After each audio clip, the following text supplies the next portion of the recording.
Hello and welcome to this edition of Venue View Live, your 50-minute look at some of the UK's most impressive businesses in the way of a walkthrough via the virtual tour with, in this case, the headmaster of Halliford School, James Davies. Hi, James. Hello there, Keith. Nice to see you. How are you? Is everything okay at the school? Very good. We're at the end of term, so life couldn't be better. So for those people that don't know where Halliford is or what makes you special, just give us a very quick whistle-stop tour of what you do over there at Halliford School. So we're situated in Shepperton, in Middlesex technically, but on the border of Surrey, right by the Thames here. In an interesting array of a beautiful historic building and then many more modern facilities, which we'll see very shortly.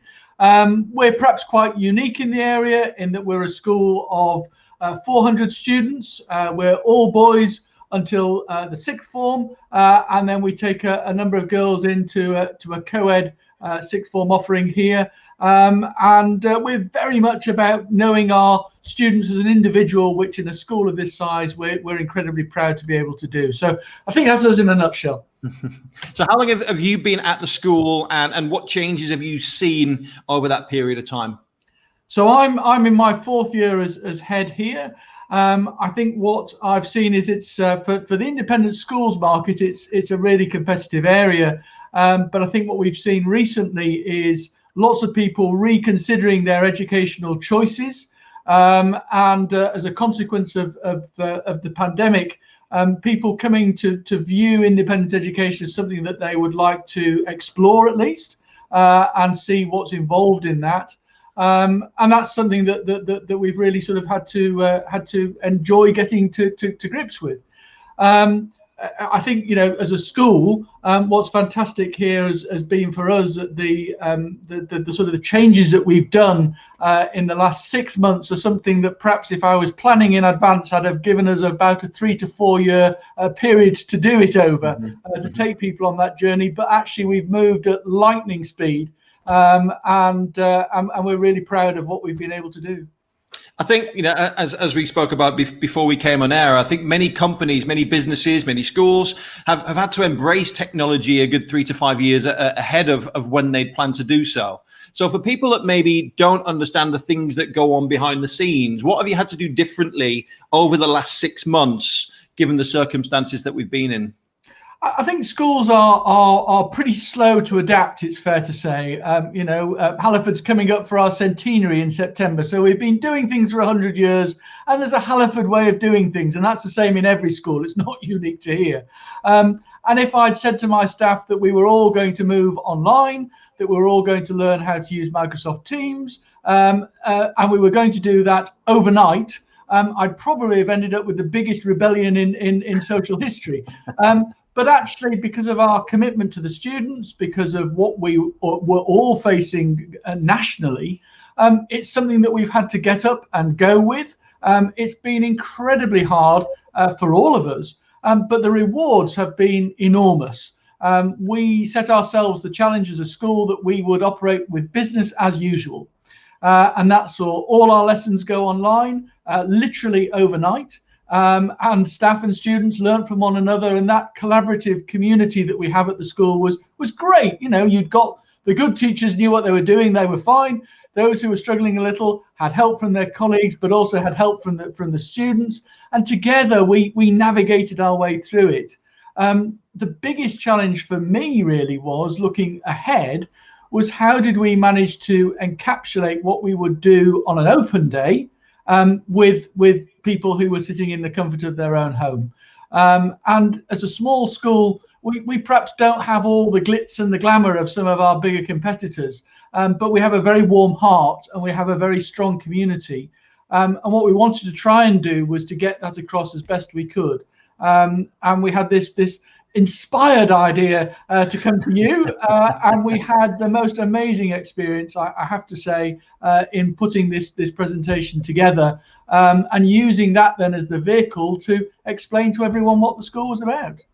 So shall we step in and as you're talking, people can see how special the school is? Why not? So this is the front. This is our historic Georgian building. One-time home, no less, to Lord Nelson's mistress. So it's a building with a story and a half to tell, that's for sure. And we moved here as a school in 1929. It is our centenary in September. We were in another location in Shepperton just before then. The school's gone through lots of iterations, so a really great history. Was a prep school, was a boarding school, now day school for 11 to 18. So all this silverware is great because it goes back and charts the school's history. But one of the biggest challenges we face is that as you drive past the school, all you see is that beautiful building and that's it. Mm-hmm. And then when you go through this doorway, ta-da, all of a sudden you explore what's behind. And we did some great work just saying, you know, what's behind the Georgian building. And the lovely bit is now that with this tour, parents and particularly the boys who love technology can find their way around. And there's some great moments that come out of conversations with prospective students of, oh, I didn't know you got that, or oh, wow, that looks really interesting. One boy I interviewed last week could tell me in graphic detail the contents of the design technology room because he had spent hours on this tour going through it. So it's just lovely. I mean, we're going up now into that was our dining facility. We're going up into the theatre now.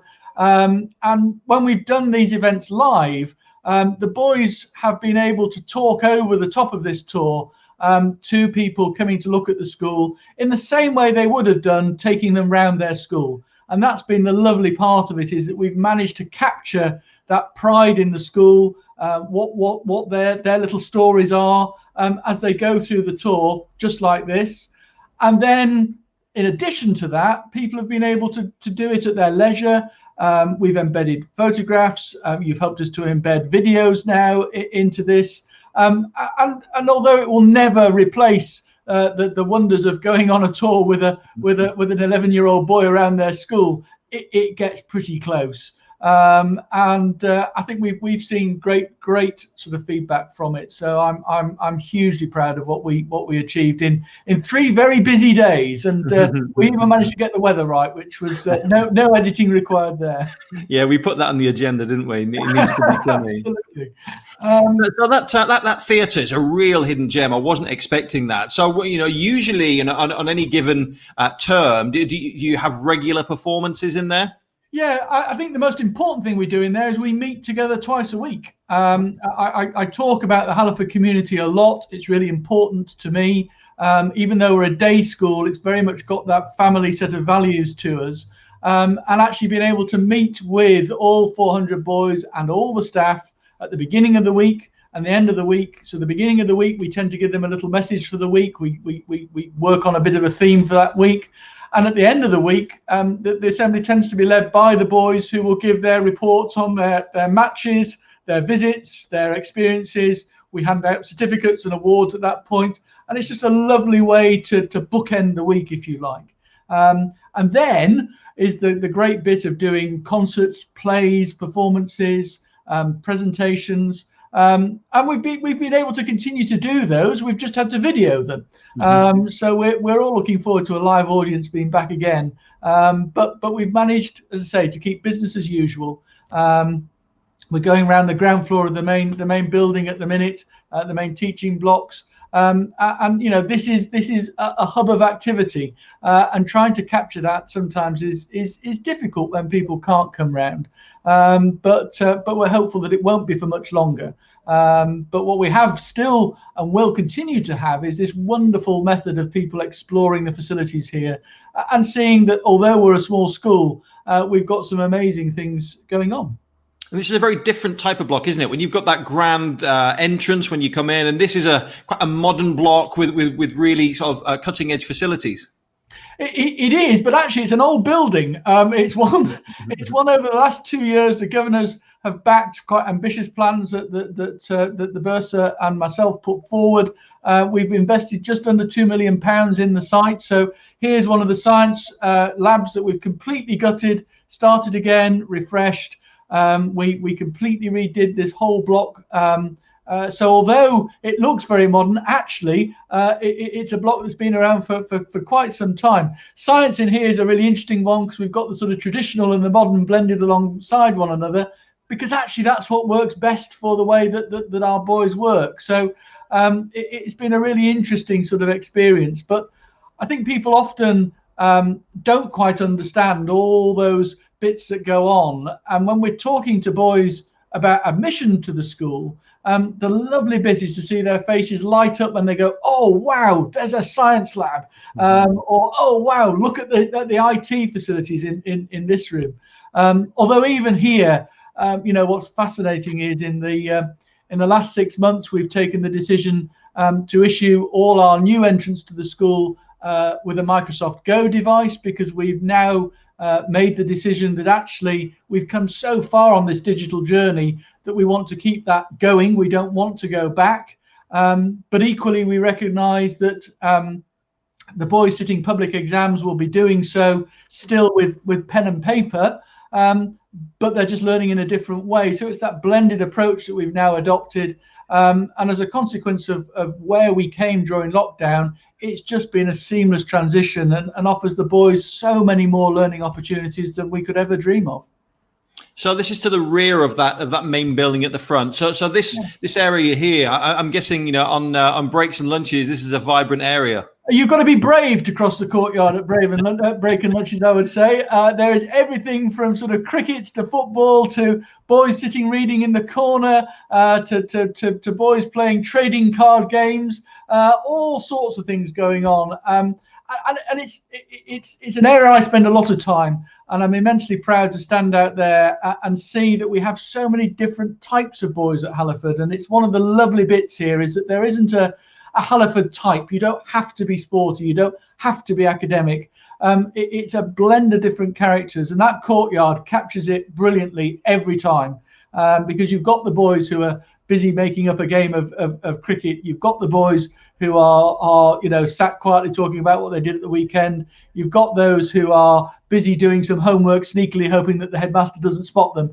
But all sorts of things going on. And it's great. I mean, this is our sports hall, just to touch on this for a minute. And again, a whole range of activities. And ahead of you there are shirts of boys from the school who've gone on to representative honours. So we try and sort of share together all those experiences that the students have had in whatever sphere it may be.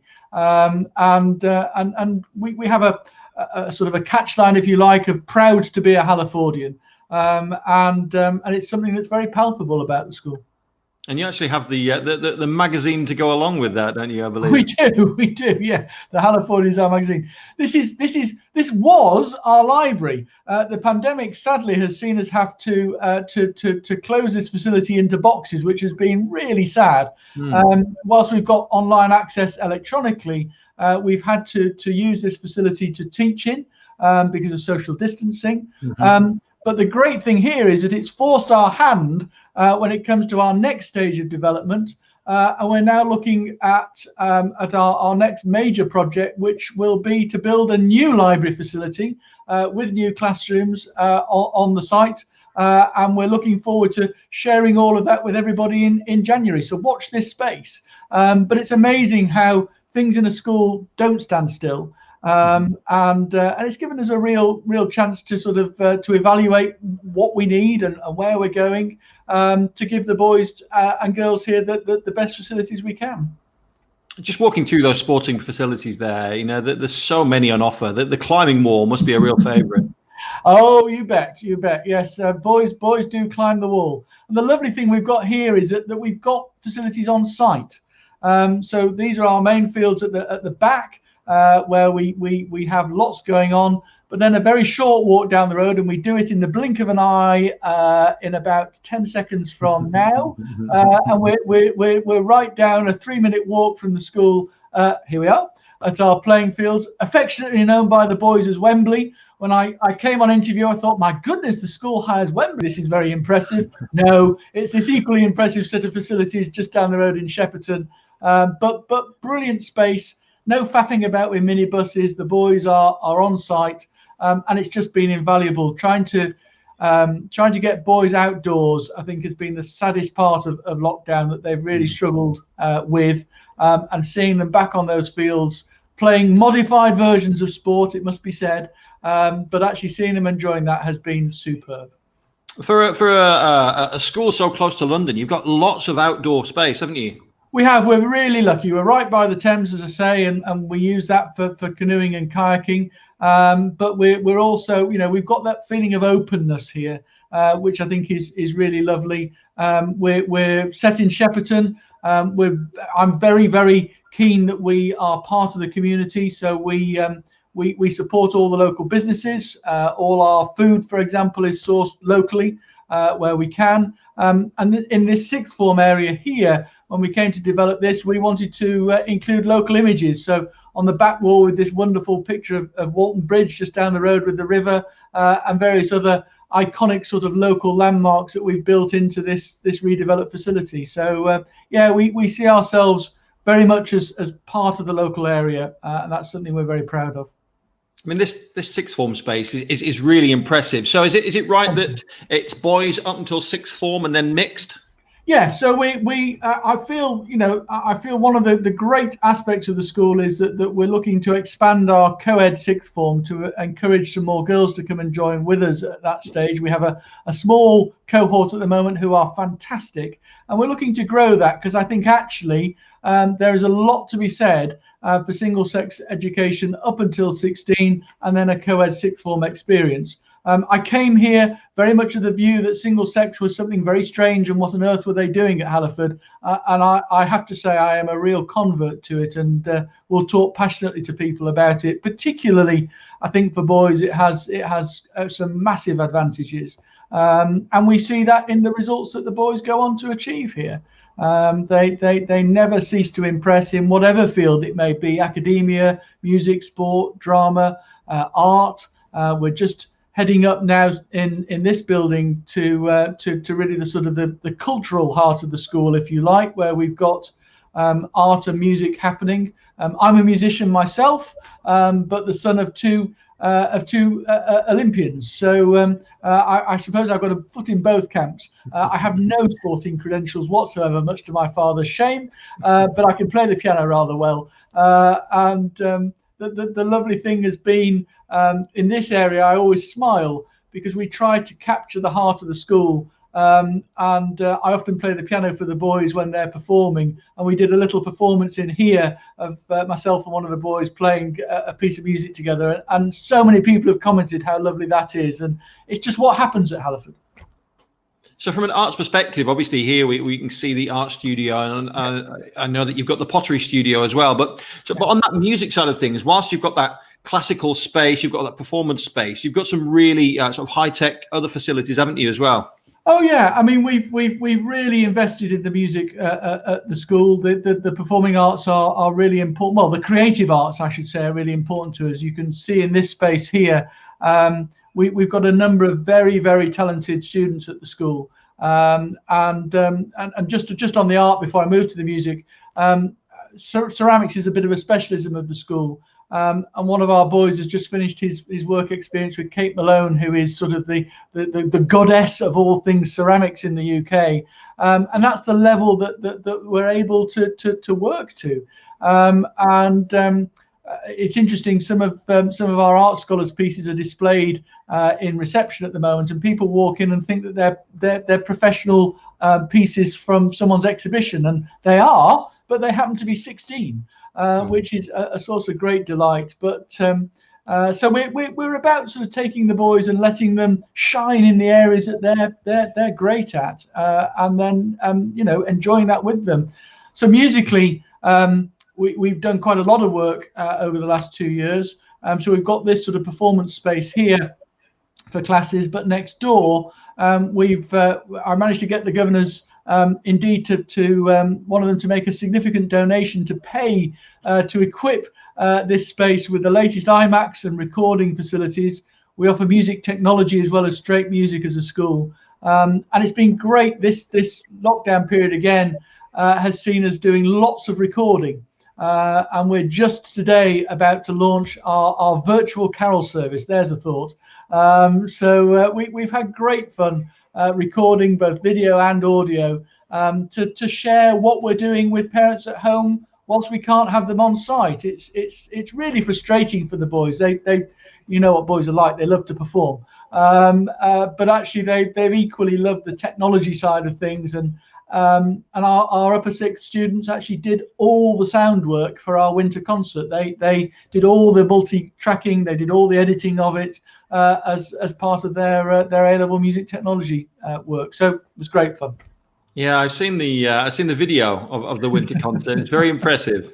Oh, thank you. It's very kind. But it's I think it's that sort of just capturing these things, isn't it? And then lastly, on the sort of creative arts, this is our new design studio, and then we head over the way into the main design technology workshop, which is a blend of those sort of traditional woodwork and metalwork skills that you and I would remember from learning at school, to the technological wonders of laser cutters and CAD/CAM machinery, which is probably where it's all going to go. But it is just that exciting thing with education that it never stands still. And our job as educationalists is to prepare young people for a world that who knows where it's going to go. When lockdown started, I laughed. I gave the most cringeworthy assembly now looking back, where I chuckled and said to the boys, "Don't worry, this will be over in a few weeks." Well, how wrong I was. But I think, as a school and a community, we've come out of it incredibly strongly. And this area, just at the end of the tour, is probably one of the most poignant bits of the school. This is our Gardener reflection, developed by myself and the family of a young man who sadly passed away during his time at the school. And just what we wanted to do was to create a space where we could have quiet within the school. And I think the pandemic as well has forced us all just to evaluate what's important. And that space is invaluable to us as a school, and really sees students and staff making the most of their mental and spiritual well-being, which I think if we all reflect on what we've learned over the last 9 months, that's very high on the agenda and something we're passionate about as a school. Yeah, I think it's one thing that has started to come to the fore more as the months have gone past. We can look at the impacts on society, but the mental impact of this pandemic has been quite significant, hasn't it? So having a space like that must be really invaluable. Absolutely, and I think it's also just taking a moment to reflect on what's important. And we achieved some amazing results as a school. I'm immensely proud of what the boys get up to. But I think what I'm also very proud of is the fact that we do that at the same time as developing the whole character. And I think if we look ahead, those days where you would open a CV and just count the number of A stars and evaluate a candidate on that basis have long gone. We talk about the values at the school of respect, of warm-heartedness, of curiosity, of team players. And I was interviewing a prospective student the other day whose dad worked for a big multinational, and he said to me, "Mr. Davies, if I could write what I want to see in the ideal candidate, it would be your school values." And that just was really heartwarming to me, because actually, you're never quite sure what you want, but actually, we felt passionately as a school these were words that were important to us and were important to the boys, and to hear someone working in those spheres is really impressive. And you've ended up in the tidiest view of my study anybody has ever seen. It's a good job you can't see any more than what's behind me today. But we're a busy school, and a school, I hope, you can see, that cares passionately about the students that we have here.